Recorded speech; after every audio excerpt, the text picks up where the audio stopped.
So, ladies and gentlemen, your questions, please. Any questions? Yeah, there's on the left side. Please wait for the microphone. Hello, Stefan Benz, Darmstädter Echo. Question to Kate Winslet. When you read the book, there is no good answer in it how it can be that the feeling of shame is bigger than the feeling of guilt for Hannah. But when I see your amazing performance in cinema, I can recognize that there is an inner struggle in Hannah. So what was your subtext to play this war with herself? Oh, sorry, that was quite loud. Well, for me, you know, I think it was a very complicated experience and process for me playing Hannah, and in many ways, you know, it felt like a huge responsibility. And I wanted to honor the novel, obviously, and I wanted to honor the screenplay. It was a difficult balance. I mean, I think the illiteracy, it forms and shapes and informs us as an audience about who she is in everything. And the shame, of course, that she feels, this unbelievable shame. And her guilt, I think, is something that she herself, she learns about her own guilt, I think, during the trial, but most certainly whilst she is in prison. And it was just a difficult balance for me to find those things. And I think the one thing I felt very strongly about was that whilst I knew that it would be wrong for me to take on the responsibility of trying to humanize her, I did also know that I had to make her a human being. I had to make her a woman who was possible of great love and affection and warmth, as well as the vulnerability and the shame that she feels. And she also had to be a woman who had some level of courage, certainly from the moment that she starts serving her prison sentence.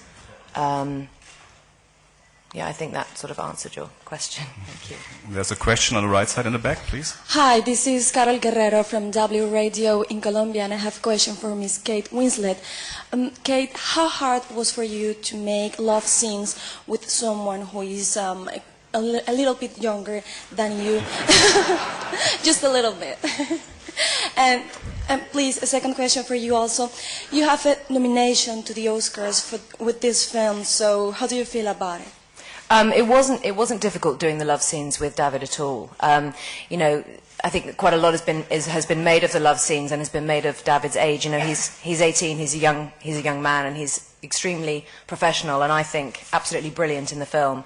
And he was, you know, it was for me all about making sure that David understood exactly what was going to be happening whilst we were shooting those scenes, because I've been in the position that I think David was in, really not knowing what it was going to be like, how many people would be in the room whilst we were doing those scenes. But the truth is, at the end of the day, it is part of this job, and it's a very, very important part of this love story. And so we just got on with it, really. And dare I say it, we actually kind of had a laugh. And how I feel about the Oscar, incredibly happy to be nominated, yes. Question here on the left side, please. Anne-Christine Loranger, Canada.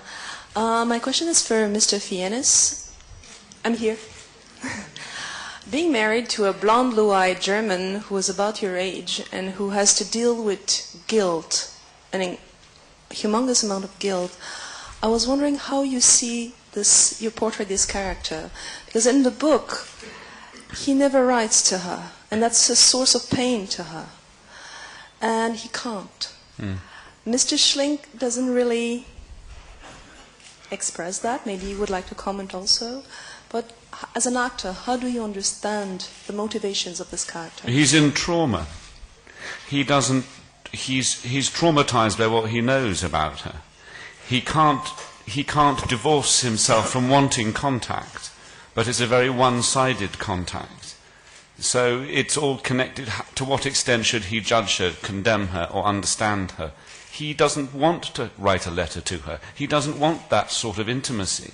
But he wants to maintain the contact in the way that, I suppose, that they did when they were lovers, which is through the reading of books. But Stephen and I, he's conflicted.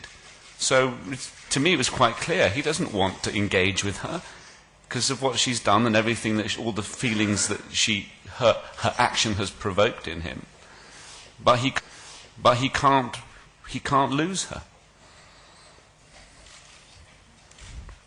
Would you like to add, Mr. Schlink?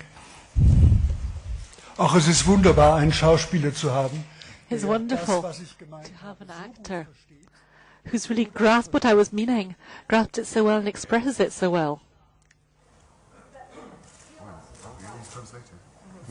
Michael Berg ist genau in der Situation, Michael Berg is in exactly that situation that Ralph Fiennes just described as well. He's traumatized by the relationship. He's fond of her. He can't give up on her. But at the same time, what happened was such a shock to him that he can't really engage with her in a close communication. Simply impossible for him. Okay. Question on the right side, please. Hallo, Mike Platzen, Dreisat, Kennwort Kino. Ich habe eine Frage an David Cross. I've got a question for David Cross. 18-Jähriger. As an 18-year-old, das Gefühl durch die Schule, does it seem to you, auch die Medien, through attending school and through the media, that you've really been informed properly about the Nazi period? And what role can feature films play in all of this? Ich antworte jetzt einfach mal auf Deutsch. Let me answer in German, if I may. Also, wir haben das auf jeden Fall in der Schule durchgenommen. We certainly studied the Nazi period in school, pretty thoroughly as well, which I think is positive, and I think that's something that should be continued into the future as well. Also ich habe in Vorbereitung auf den Film natürlich When I was preparing for the film, of course, I read a great deal more about the topic, and I wanted to find out more about it as well, because I had a sense of responsibility, in a way, a sense of responsibility for history, and I'm very pleased that this has been turned into a film. And I hope that many of my friends and many people of my generation will have an opportunity to see this film and will think about the issues it raises. Yes, question here in front, please. Good morning, good afternoon. David, the writer, maybe. Why did you choose to tell the story running through the time, back and forward? I think that's an excellent question for David Hare. Thank you. Very well put question. Because the film is not about the events, it's about the effect of the events on Michael, and it's about the, it's not about the Holocaust, it's about post-war Germany. And so you need to move through time in order to represent the impact of the events on Germany and on the effect of his life. It's been impossible for Michael Berg to live because of the experience that he had, which has been both a great blessing and a great curse in his life. And so I had to give a sense of the passage of time and the profundity of the effect of the event on his life, from which he's only liberated in the last few frames of the film. I think the other aspect of this is obviously the book is written in the first-person narrative, and so one needs to find a filmic equivalence of the act of writing the book, the act of release in terms of writing and understanding through writing of this story that the character comes to, who's in the first person.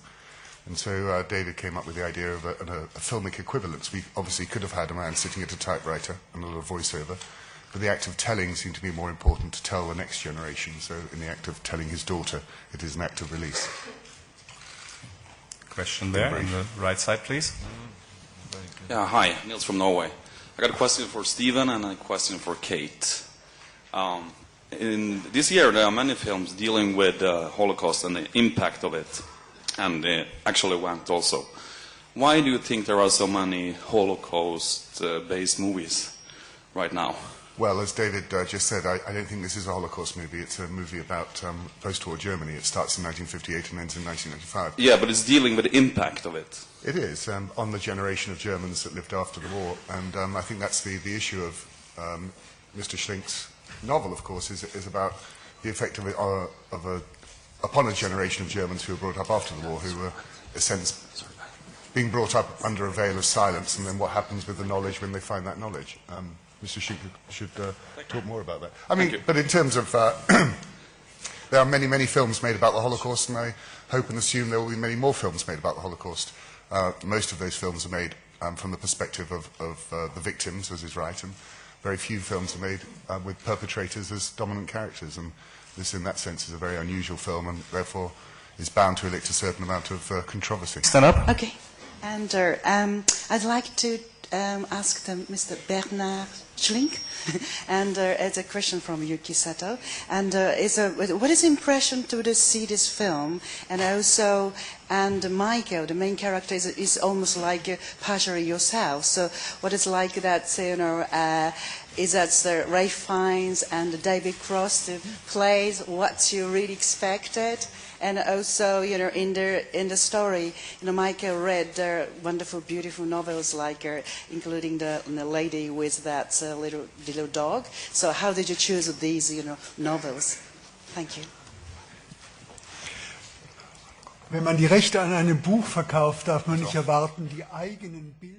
To a book, you can't expect that you'll see the images that you have in your head up there on the screen. There are other images. There's different visions of people, of situations, and the images that I found up there on the screen, I must say I'm very happy with them. They're slightly different from what I had in my own head, but I have to say I'm very contented with what I did see on the screen. As to the books that Michael Berg reads to Hannah Schmitz, we talked about this a great deal, David and Stephen and myself, and eventually came up with the list, which he reads to her. Okay, question here.